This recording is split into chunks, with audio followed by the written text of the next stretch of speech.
Okay, I hope you enjoyed that musical selection. That was from the Piano Guys. If you like their music, you can find them on YouTube. Just look for Piano Guys, search for Piano Guys on YouTube. You'll find they have a number of very nice pieces published there.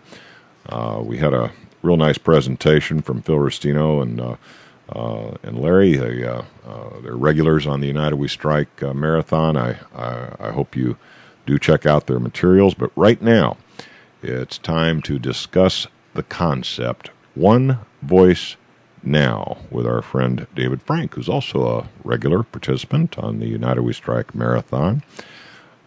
David's website is One Voice Now, all one word, onevoicenow.info. And I'm going to bring David live right now. David, how you doing, man?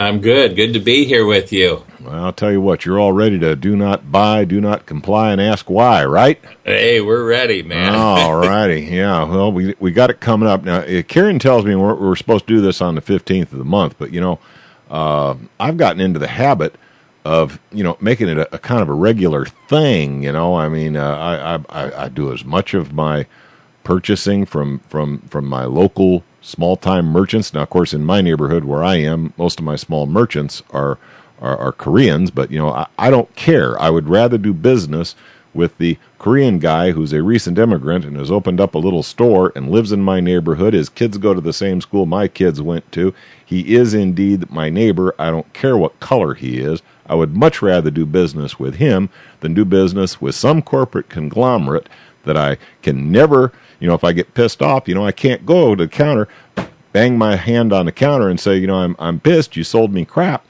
I am so sick of dealing with these big corporations that I don't care who it is. If he opens up a little store in my neighborhood, lives in my neighborhood, spends his money in my neighborhood, he's my favorite merchant. What do you think, David? I think you're absolutely right. I think that's the way America started, and that's the way that it's going to restart.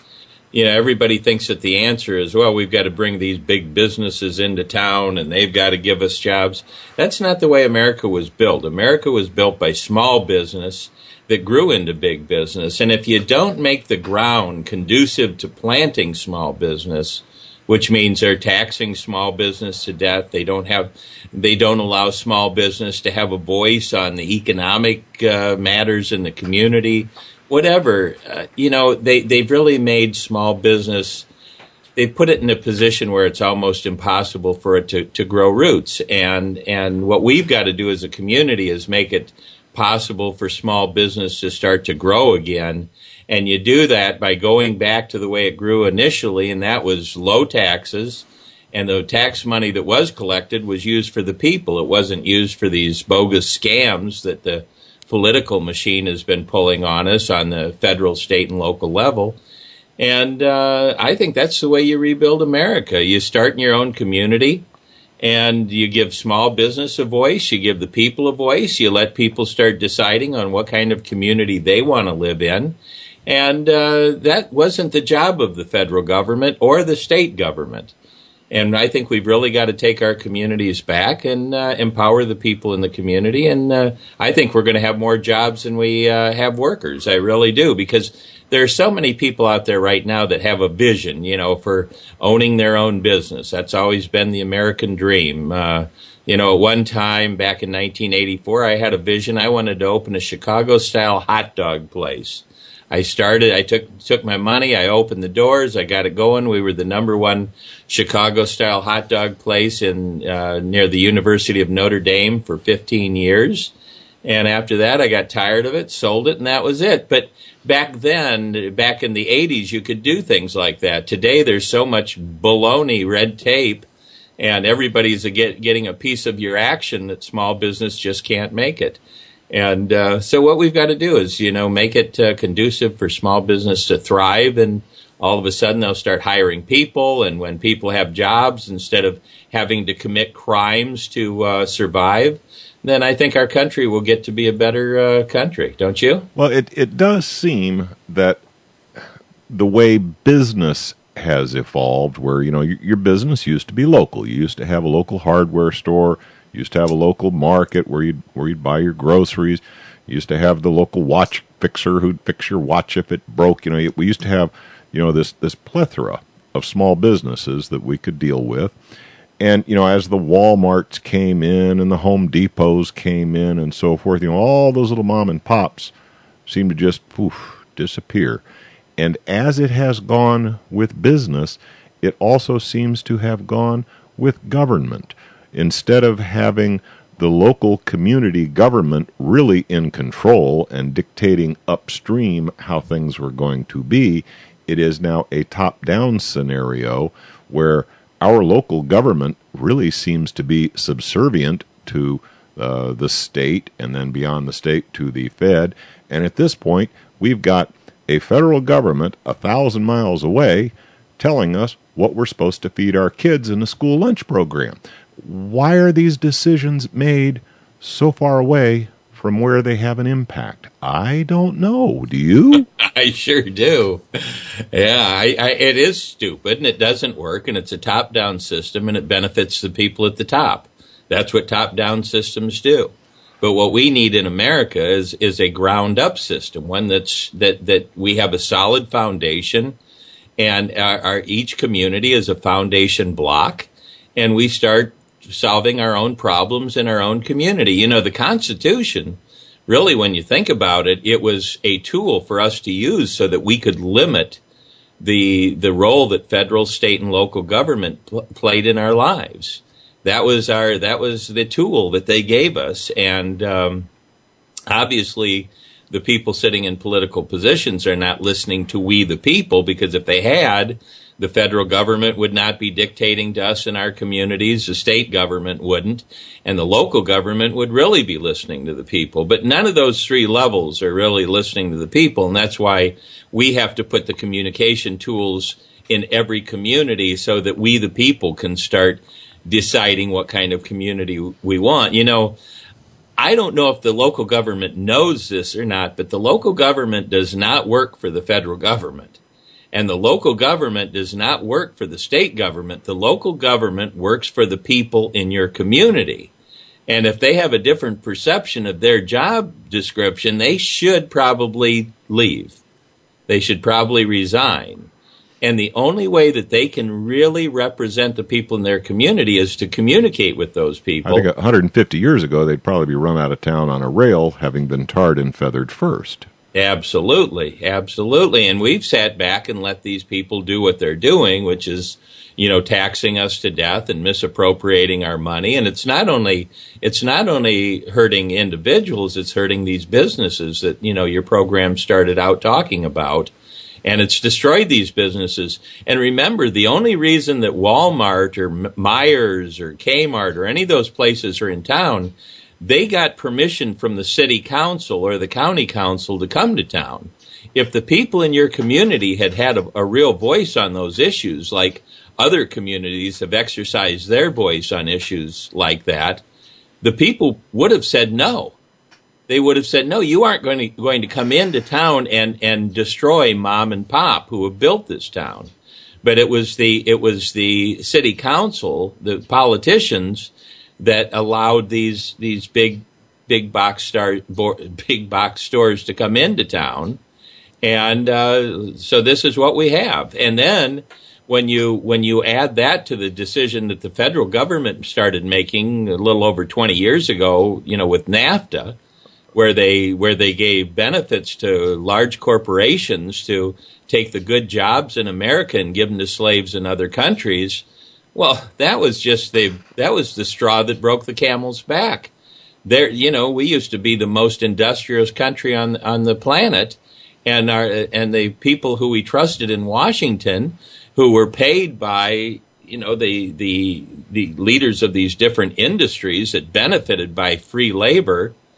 They took that bribe money, they passed NAFTA, and they took the great jobs that we had here in America, and they promoted slavery in other countries. And this is after we had the Civil War here, where brother fought against brother to get rid of slavery in this country. This is what these politicians have done in Washington to the economy in America. And so, Nobody should be surprised. Perot, when he ran for office, he tried to tell us that there was going to be this big sucking sound in America. Well, it happened. Wasn't that amusing? You had Clinton supposedly on the left, and you had Bush supposedly on the right, both of them in favor of NAFTA, and you had this funny-looking little Texan with big ears who was saying, "You're both out of your minds." Isn't it amazing that after so long we can look back at history and say, that son of a gun, he was right. Well, and now we've got the Trans-Pacific Partnership coming on, which I understand is NAFTA on steroids. And you talk about a giant sucking. There's going to be a giant hurricane pulling jobs out of the United States. Yeah, and that's why we the people can't rely on these idiots that are running this country any longer. We've got to start running our own little piece of America, starting in our own communities. And that's what we now can do, because before we relied on them to be our voice boxes on different issues in your community, the tax issues or the environmental issues or the healthcare issues, the educational issues, whatever they are. We had to rely on them. And now we're waking up to the fact that these people have been paid by lobbyists representing special interests to be idiots for us. They've sold us down the toilet. These corporations that now run America, all they are is legal curtains that greedy little pricks hide behind and figure out ways to screw the American people and people around the world, and they've had a voice, and we haven't had one, but now we can have one, and that's what we're going to do in our community, and we're going to promote this in every community around the country and hopefully around the world, where, because of the fact that we live in the 21st century, we've got all these different channels on TV and radio. We have the sports channel, food channel, travel channel, whatever else, and what we need is the most important channel in our community so we can start communicating, and that's the local issues television and radio channel. That's what we're promoting in our community. We want to use public broadcasting to actually broadcast the public. So we want to use that as our local issues channel so that the people in our community, when they come up, like business owners, for example, that think we should just get rid of property taxes. What we want those people to do is be able to present their ideas directly to the community over our local issues television and radio channel. We'll debate the idea because we want people to be educated on the issues, and then we will let people vote on this issue with any touch-tone phone. Hey, we're voting on American Idol. We vote on CNN, Dancing with the Stars, all these different venues. What we want people to do is vote on these different issues in your community so that we can start fixing our community from the ground up. I think we're now awakening to the fact that Washington is not going to fix our community. State capitals are not going to fix our community. Nobody cares more about our community than we do, and that's why we, the people, need a voice. And we have all this wonderful communication technology now that we've never had before. What we're going to do is we're going to install it in our community and let the people start raising, debating, and voting on issues. And really, when you get down to it, what do we need politicians for when we can now have decisions made by us? Well, it's an intriguing concept that you put on the table, and I obviously I'm very intrigued by it. But how do you get people to switch off Dancing with the Stars and watch the local community issues channel? They are so attuned. Frankly, unless you package this thing in 15-second sound bites so it looks like commercial advertising, I'm not sure you'll be able to get them to watch. Yeah, they will, because these are now issues that affect their lives, something that they can really do something about. And, you've heard this before. Hey, there's 100 channels on and nothing to watch. Well, that's true. It's all garbage anymore. It's all, it's not doing us any good. And what we need to do is build a channel in our community that really does us some good. And you're going to be watching people on that channel that you actually know. Your friends and relatives may be on there presenting their ideas, being part of the debate on those ideas. And all of a sudden, people in your community are really going to start talking about real solutions to real problems instead of sitting back waiting for George Bush to solve the problem for everybody or Obama to solve the problem for everybody. They are not going to solve the problem for anybody. They are the problem for everybody. And the same holds true with the goofballs in state capitals. And the same holds true with the 9 people that sit on the city council. They don't know what 250,000 people in your community know. And well, David, bring it down home to me now. Okay, take any issue. Let's just call it issue X. Mm-hmm. Okay, walk me through the process. What would this look like to the average person who's sitting on the couch with a with a Budweiser in their hands, smoking a stogie, watching the boob tube? What would the process look like to him? Okay, let me walk you through this issue X very quickly. Now you have your public broadcasting station up. It's your local issues channel. And you have people registered in the community computer with their citizen participation identification numbers. What we're going to do is we're going to pick 10 people at random every week. Those people are going to be your new representatives. They're only going to be there for a week. The same reason the judicial system gets rid of a jury after every issue, so the money and the corruption doesn't get to them. And it will be a lot. Okay, so it's like they're drafted. They have been drafted. Right. It'll happen one time out of their lives, and they're going to really be our representatives for the community. And there'll only be 10 of them, people that would have never, ever had the opportunity to do this before. So now we've got 10 representatives. Dave Frank has an issue that he thinks can make the community better. He thinks that we should have a law that says no driving and drinking in our community, period. You can drink, you can get in a cab or get on a bike, whatever, but do not drive a car and drink in our community, because there are all kinds of young dead people everywhere anymore. It's just crazy. So anyway, I present my idea to these 10 people. If the majority of these 10 people think that this is an idea that should be considered by the community, I go to the next step. The next step is videotaping me and my issue and presenting it over our local issues television and radio channel for a period of 10 days at different times of the day. There will be 2 phone numbers that will also be given. One number people can call and be part of a lobbying group for this issue. One number they can call and be part of a lobbying group against the issue. When they call either one of these numbers, information will be given to them as to where and when these 2 lobbying groups are going to come together and prepare. 30 days later, we're going to have a debate by these 2 lobbying groups, and we're going to videotape this debate. And we're going to replay this debate over our local issues television and radio channel for another 10 days. It will be assigned an issue number.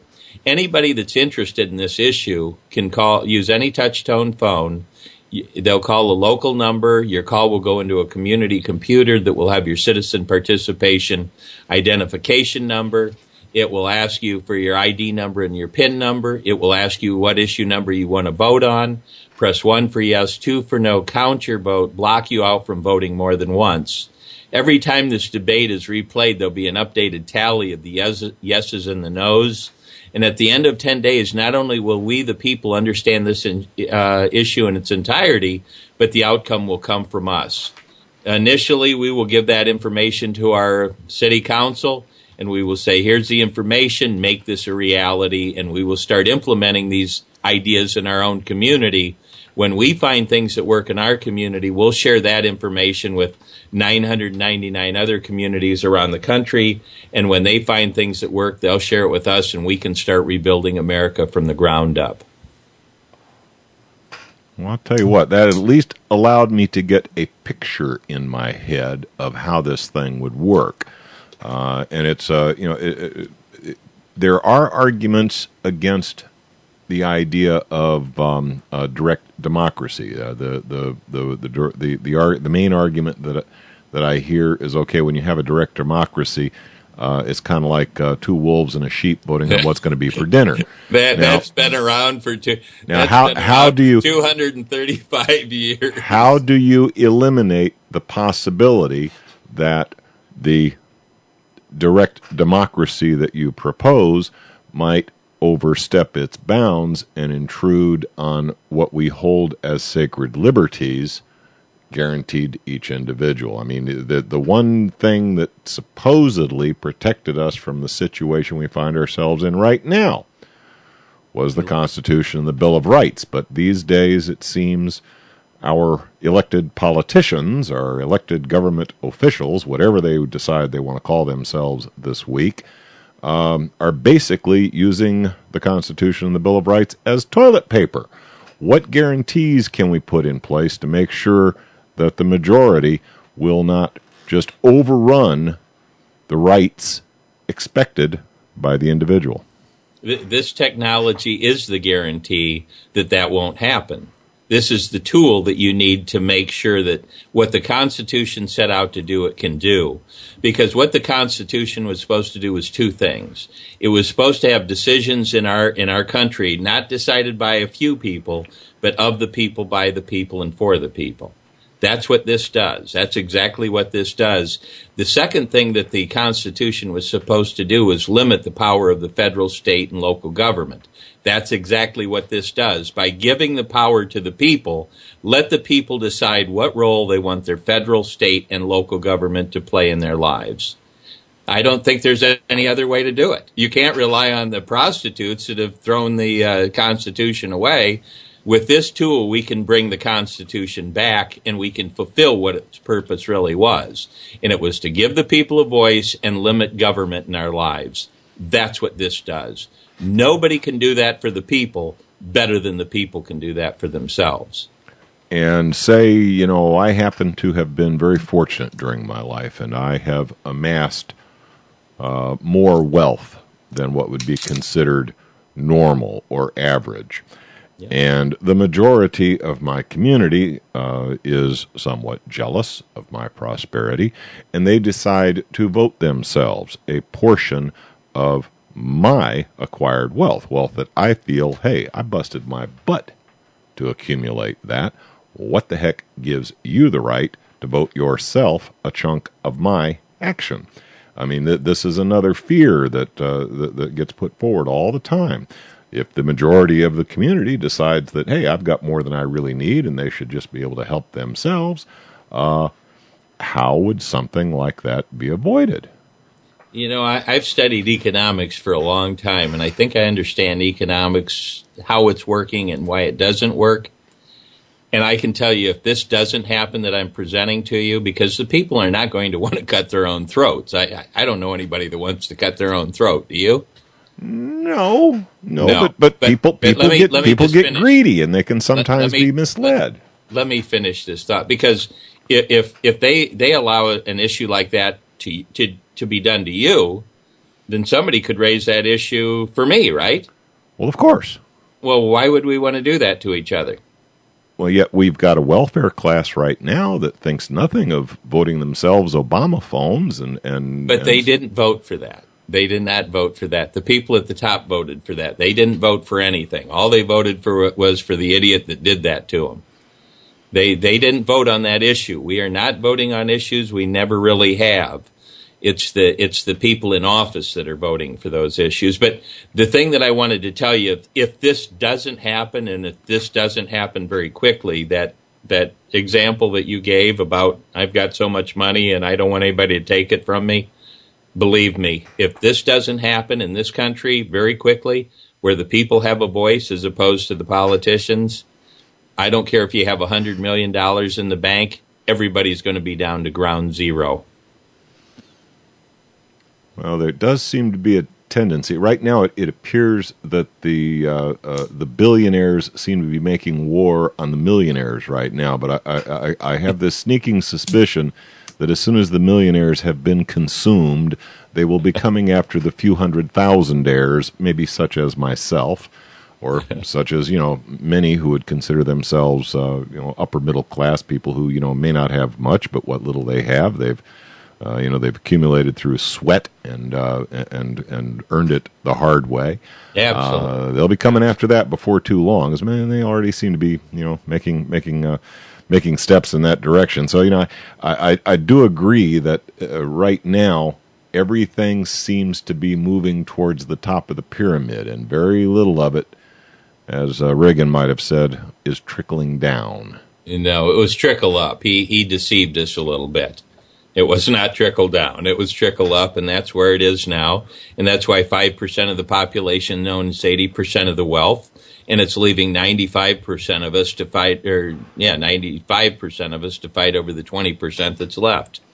And that's why the prisons are filled, and that's why we're losing our homes, and that's why we're dying from lack of health care and everything else. The people at the top are laughing all the way to the bank. But that's what top-down systems are. They benefit the people at the top. I mean, it's been that way forever. That's what the mafia was. It's the same system.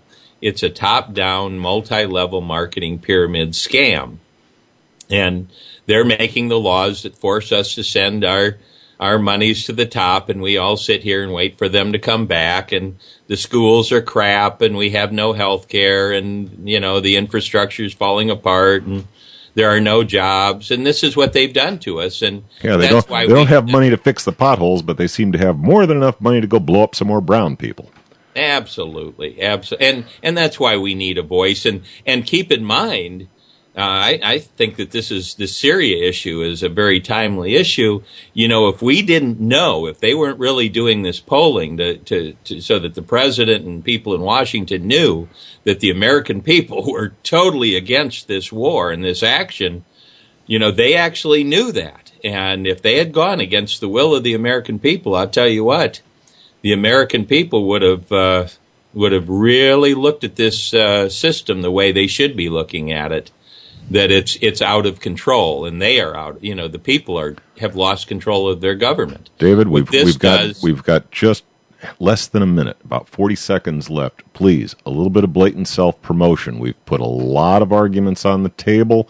If people want to find out more, please make sure they know where they can find more about what you're talking about.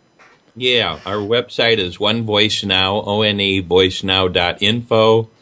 And I have a book on Amazon. It's called 300, the number 300, and the word million minds, changing America piece by piece, PIECE by PEACE. And the blueprint for building the system in your own community is right on it. And hey, if you care about this country, get busy, and don't worry about Washington. Don't worry about state capitals. Know they're corrupt and broken. You fix it from the bottom up. That's what this will do. So thanks for letting me be on your program. David Frank, thank you very much for participating in this month's United We Strike Marathon. And I'm going to take us out with a little music. You have a good evening, sir. You too. Thank you.